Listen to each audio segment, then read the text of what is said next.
Hello, അസ്സലാമു അലൈക്കും. എല്ലാ കൂട്ടുകാർക്കും പുതിയൊരു വീഡിയോയിലോട്ട് സ്വാഗതം. അപ്പോൾ നമുക്ക് ഇപ്രാവശ്യത്തെ പെരുന്നാൾക്ക് നഖത്തിലിടാനുള്ള മൈലാഞ്ചി വീട്ടിൽ തന്നെ ഉണ്ടാക്കിയെടുത്താലോ? അപ്പോൾ നേരെ നമുക്ക് വീഡിയോയിലോട്ട് പോവാം. വീഡിയോ എല്ലാവരും ഫുള്ളായിട്ട് തന്നെ സ്കിപ്പ് ചെയ്യാതെ കാണാം. അപ്പോൾ നമ്മളൊരു ചെറിയൊരു പാത്രത്തിലോട്ട് 2 ടീസ്പൂണ് പഞ്ചസാര ചേർത്ത് കൊടുക്കുന്നുണ്ട്. പിന്നെ 2 ടീസ്പൂണ് ചായപ്പൊടിയും ചേർത്ത് കൊടുക്കുന്നുണ്ട് കേട്ടോ. പിന്നെ ബ്രൂവിൻ്റെ കോഫി പൗഡർ ഉണ്ടല്ലോ, ഇൻസ്റ്റൻ്റ് ആയിട്ടുള്ളത്, ആ ഒരു 2 രൂപയുടെ ചെറിയ പാക്കറ്റ് ഞാൻ 2 എണ്ണം പൊട്ടിച്ച് ഇട്ട് കൊടുക്കുന്നുണ്ട് കേട്ടോ. പിന്നെ കുറച്ച് ശർക്കര ഒന്ന് ക്രഷ് ചെയ്തിട്ട് അതും കൂടെ ചേർത്ത് കൊടുക്കുന്നുണ്ട്. പിന്നെ ഇതിലോട്ട് നമ്മൾ ചേർത്ത് കൊടുക്കുന്നത് പേര് പോലെ തന്നെ ജീരകമാണ് കേട്ടോ. ചെറിയ ജീരകം ആണ് ഞാനിവിടെ എടുത്തിട്ടുള്ളത്. അതൊരു 2 ടീസ്പൂണ് ഇട്ട് കൊടുത്തിട്ട് എല്ലാം കൂടിയിട്ട് നന്നായിട്ടൊന്ന് മിക്സ് ചെയ്ത് വെക്കുക. നല്ലപോലെ മിക്സ് ചെയ്തെടുക്കണം. എന്നിട്ട് നമ്മൾ വീട്ടിൽ ഉപയോഗിക്കാത്ത പാത്രങ്ങളുണ്ടല്ലോ, പെയിൻറ്റിൻ്റെ ടിന്നോ അല്ലെങ്കിൽ ഉപയോഗിക്കാത്ത പാത്രങ്ങളോ മൺചട്ടിയോ അങ്ങനെ എന്ത് വേണമെങ്കിലും നമുക്ക് ഉപയോഗിക്കാം കേട്ടോ. അപ്പോൾ ഞാൻ ദാ ഇവിടെ ഒരു അലുമിനിയത്തിൻ്റെ പാത്രമാണ് എടുത്തിട്ടുള്ളത്. അതിൻ്റെ 4 പുറം നമ്മൾ മിക്സ് ചെയ്ത് വെച്ചിട്ടുള്ള ആ മിക്സ് ഇട്ട് കൊടുക്കുന്നുണ്ട്. പിന്നെ ദാ ഒരു പിടി നല്ല ഫ്രഷ് ആയിട്ടുള്ള മൈലാഞ്ചിൻ്റെ ഇലയും കൂടെ ചേർത്ത് കൊടുക്കുന്നുണ്ട് കേട്ടോ. എന്നിട്ട് ആ കുടുക്കയുടെ 4 പുറത്തേക്കും ആ മിക്സ് ആക്കിയതിന് ശേഷം നടുവിൽ ഒരു ഗ്യാപ്പ് ഇട്ടിട്ട് അതിലോട്ട് നമ്മൾ ഉപയോഗിക്കാത്ത ഒരു സ്റ്റീൽ ഗ്ലാസ് ഉണ്ടല്ലോ, അതും കൂടെ ഇറക്കി വെച്ച് കൊടുക്കുന്നുണ്ട്. എന്നിട്ട് ഇത് ഞാനൊരു കനലുള്ള അടുപ്പിലാണ് കേട്ടോ വെച്ച് കൊടുക്കുന്നത്. ഗ്യാസ് അടുപ്പിലല്ല, നമ്മുടെ വിറകടുപ്പിലാണ് വെച്ച് കൊടുക്കുന്നത്. പിന്നെ ഞാൻ ഇതിൻ്റെ മുകളിൽ ഒഴിക്കാൻ എടുത്തിട്ടുള്ള വെള്ളം നല്ല തണുത്ത ഐസ് വെള്ളമാണ് കേട്ടോ. അപ്പോൾ അതിൻ്റെ ഉള്ളിലോട്ട് ഇറങ്ങിയിരിക്കാൻ പാകത്തിനുള്ള ഒരു പാത്രം തന്നെ നമ്മൾ വെള്ളം ഒഴിച്ചിട്ട് വെച്ച് കൊടുക്കണം.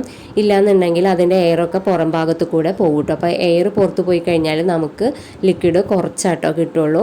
അപ്പോൾ ഇതാ എനിക്ക് അത്യാവശ്യം നല്ല ഡാർക്ക് കളറിൽ കുറച്ച് ലിക്വിഡൊക്കെ കിട്ടിയിട്ടുണ്ട് കേട്ടോ. ഇനി അതൊന്ന് അരിച്ചിട്ട് ഞാനൊരു ഗ്ലാസ് ബൗളിലോട്ട് ഒഴിച്ചു കൊടുത്തു. ആ പാത്രത്തിൻ്റെ പുറം ഭാഗത്ത് കൂടെ എയർ പോകുന്നുണ്ട് എന്നുണ്ടെങ്കിൽ നിങ്ങളൊരു തുണി വെച്ചിട്ടൊന്ന് ചുറ്റി കൊടുത്താൽ മതി കേട്ടോ. അപ്പോൾ എയർ അങ്ങനെ പുറത്ത് പോകില്ല. ഇനി ഇത് നമുക്കൊന്ന് മൈലാഞ്ചി ആക്കി എടുക്കണം നഖത്തിലിടാൻ പാകത്തിന്. അതിന് വേണ്ടിയിട്ട് നമ്മൾ കുറച്ച് മൈദപ്പൊടി അതിലോട്ട് ചേർത്തിട്ട് നന്നായിട്ടൊന്ന് മിക്സ് ചെയ്യാം കേട്ടോ. നമുക്ക് കിട്ടിയ ഫുൾ ലിക്വിഡിൽ ഫുള്ളായിട്ട് പൊടിയിട്ടിട്ട് മിക്സ് ചെയ്ത് വെക്കേണ്ട ആവശ്യമൊന്നുമില്ല കേട്ടോ. നമുക്ക് കയ്യിലിടാൻ എത്രയാണോ ആവശ്യമുള്ളത് അതിനനുസരിച്ചിട്ട് മിക്സ് ചെയ്തെടുത്താൽ മതി. ബാക്കി ലിക്വിഡ് ഉണ്ടെന്നുണ്ടെങ്കിൽ നമുക്കത് ഒരു കുപ്പിയിലാക്കിയിട്ട് സൂക്ഷിച്ചെടുത്ത് വെക്കുകയൊക്കെ ചെയ്യാം കേട്ടോ. പിന്നെ ആവശ്യാനുസരണം അത് മൈദപ്പൊടി ചേർത്തിട്ട് മിക്സ് ചെയ്തിട്ട് നമുക്ക് യൂസ് ചെയ്യാൻ പറ്റും. അപ്പോൾ അത് ഈർക്കിളി വെച്ചിട്ട് നഖത്തിലിടാം, അല്ലെങ്കിൽ കോണാക്കിയിട്ട് നമുക്ക് ഇടാം കേട്ടോ. അപ്പോൾ ഞാനിവിടെ ഇത് കോണാക്കി എടുത്തിട്ടുണ്ട്. അതാവുമ്പോൾ ഇടാൻ എളുപ്പമാണല്ലോ. ഇപ്പോൾ ആദ്യം ഞാൻ ഇട്ട് കൊടുക്കുന്നത് മോളുടെ നഖത്തിലാണ് കേട്ടോ. അപ്പോൾ രാത്രിയാണ് ഞങ്ങൾ ഇടുന്നത്.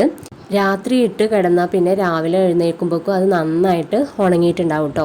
അപ്പോൾ രാവിലെ അതൊന്ന് ജസ്റ്റ് ഒന്ന് കൈവച്ചിട്ട് തന്നെ ഒന്ന് അടർത്തി കളഞ്ഞാൽ മതി. അപ്പോൾ ഞാൻ എൻ്റെ കയ്യിലും ഇട്ടിട്ടുണ്ട്. ഇപ്പോൾ ഇതാ രാവിലെ ആയിട്ട് നന്നായിട്ട് ഉണങ്ങിയിട്ടുണ്ട്.